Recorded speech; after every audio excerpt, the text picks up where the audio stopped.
සස්මිනේ මට අයියෙන් අපුඩියක් ගන්න. දැන් ලංකාවේ හිටියනම් ඔය බෑන්ඩ් එක හරි ඉන්නවනේ. හා කැමතිද ලංකාවට එන්න? බෑන්ඩ් එකට.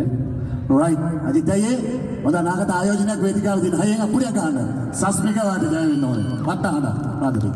එහෙමයි ගොඩක් නැහැ. අපිට ගොඩක් නැහැ. මොකද ඩුබායි රාජ්‍යයේ